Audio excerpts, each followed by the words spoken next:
En el marco de la Semana Nacional de la Ciencia y la Tecnología, venimos a contar lo que hacemos en el Laboratorio de Biología de Plantas que funciona en el IIBio en esta universidad. El título de esta presentación hace referencia a una de las líneas de trabajo que llevamos a cabo en nuestro laboratorio y en esta oportunidad vamos a contarles algo sobre los mecanismos que están detrás de las interacciones de las plantas con su entorno, principalmente entre plantas e insectos herbívoros. Para entender un poco más acerca de las respuestas de las plantas al ambiente, tenemos que partir de tres premisas fundamentales. La primera es que las plantas no pueden salir corriendo de sus predadores naturales. La segunda es que utilizan la luz como fuente de información, además de usarla para la fotosíntesis. Y la tercera es que desarrollan relaciones intrincadas complejas con el resto de los seres vivos, principalmente de los insectos. Veamos un poco cómo es que las plantas pueden percibir la luz. De toda la luz que llega a la superficie terrestre, una parte importante es utilizada por las plantas como fuente de energía para hacer la fotosíntesis. Pero hay una parte que las plantas usan para tener información acerca del ambiente que las rodea, como por ejemplo, si hay plantas vecinas. Y ustedes se preguntarán cómo es que las plantas saben esto de las vecinas. Bueno, si bien las plantas no tienen ojos como los animales, tienen fotorreceptores que responden a las distintas calidades de luz y así es como se informan de lo que está pasando en el ambiente. El principal fotorreceptor involucrado en este proceso es el fitocromo B. ¿Cómo funciona? Bueno, cuando las plantas están muy cerca unas de otras, lo que hacen es captar a través del fitocromo B esa luz reflejada y transmitida por las plantas vecinas, y de esta manera se anticipan a la futura competencia por luz que van a tener entre ellas. Esto genera unas plantas más altas, es decir, un crecimiento mayor, unas hojas en posiciones más erectas, entre otras respuestas. Estas respuestas en su conjunto se conocen como síndrome de escape a la sombra. Por supuesto que no todas las plantas desarrollan este síntoma, solamente aquellas intolerantes a la sombra van a mostrar este tipo de respuesta. En este video podemos observar el movimiento de las plantas cuando están siendo tratadas con luz rica en rojo lejano, que les está indicando que tienen plantas vecinas muy cerca y que deben anticiparse a este efecto de la sombra. Pero ¿qué pasa si además de escaparse de la sombra de las plantas vecinas, las plantas también tienen que defenderse de los insectos que las atacan? Para entender un poco más esto, necesitamos tener presentes algunos datos. Por ejemplo, que la mayor biomasa viva del planeta corresponde a las plantas, que la mayor diversidad de especies en el planeta es de insectos y que la relación de biomasa entre insectos y vertebrados herbívoros es de 4:1. Es decir, que los insectos y las plantas necesariamente van a desarrollar relaciones intrincadas y complejas. Ahora, la pregunta es, ¿por qué esto sería un problema para la humanidad? Bueno, y esto podría ser un problema para la humanidad porque en un sistema productivo como un agroecosistema, el 13% aproximadamente de las pérdidas están asociadas a los ataques por insectos. Entonces, ¿cómo es que siguen habiendo plantas? Sabemos que en la naturaleza es muy común ver este tipo de relaciones como las de la foto, donde animales que son presas escapan de sus potenciales predadores. Sin embargo, las plantas no corren la misma suerte, aunque han desarrollado una serie de herramientas que les permite defenderse de sus predadores y seguir subsistiendo en el planeta.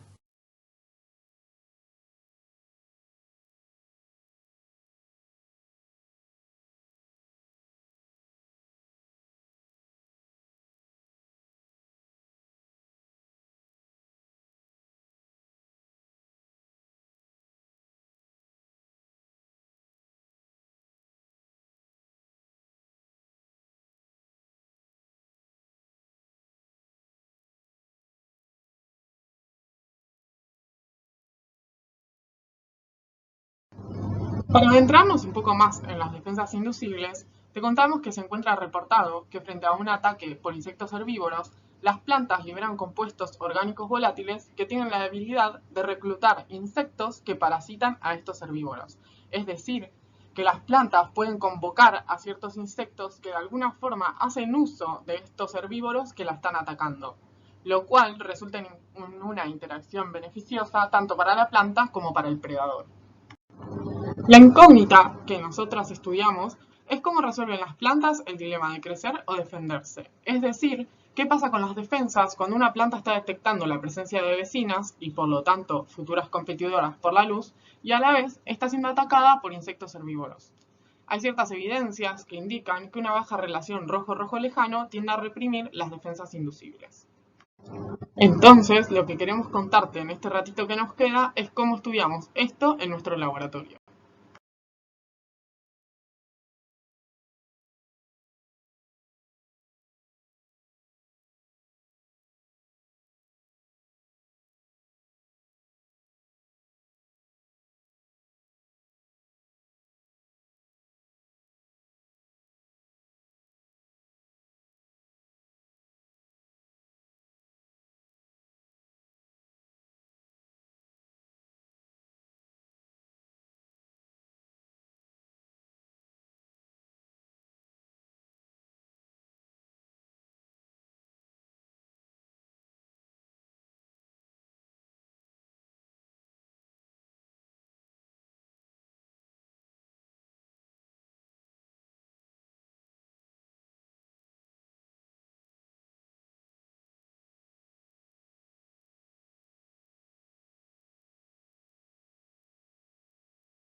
En nuestro laboratorio realizamos dos tratamientos. Para simular la presencia de plantas vecinas, aplicamos luz enriquecida con rojo lejano, mientras que para simular oligoría, rociamos las plantas con metiljasmonato, también conocido como meja. El meja es una hormona vegetal que activa los mecanismos de defensa de las plantas. Entonces, lo que hacemos nosotras es medir los terpenos emitidos por la planta, medimos cómo varían los niveles de expresión de las enzimas encargadas de la síntesis de los terpenos y estudiamos cómo varían las características morfológicas de las diferentes especies en respuesta a los tratamientos.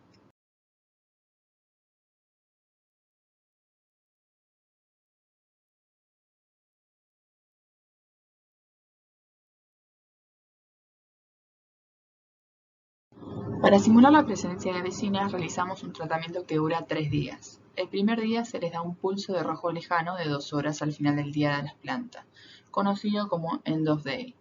Al día siguiente el rojo lejano se acopla a la luz que simula las condiciones de día de la cámara, por lo que se vuelve a prender durante todo el día y se prende en el tercer día a las 8 de la mañana. Nosotros realizamos las mediciones a las 10 de la mañana. Para simular el ataque por insectos herbívoros, rociamos las plantas con meja, y esto se hace 24 horas previo a las mediciones. En este esquema se muestra cómo es el tratamiento combinado del rojo lejano y meja. En esta imagen mostramos cómo realizamos la colección, identificación y cuantificación de los volátiles. Para esto envolvemos la parte aérea de las plantas con bolsas. Suministramos aire filtrado impulsado por una bomba y el aire saliente se pasa a través de un cartucho que contiene una resina que colecta los volátiles. Entonces todos los volátiles que son emitidos por las plantas son absorbidos para su posterior análisis. Después, los compuestos volátiles se diluyen en la resina con un compuesto de concentración conocida para poder cuantificarlo. Por último, las muestras las analizamos con un cromatógrafo de gases que nos permite separar los compuestos y que está acoplado a un detector de masa que nos ayuda a identificarlos.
Entonces, ¿tener vecinas es un problema? Eso va a depender de muchas cosas.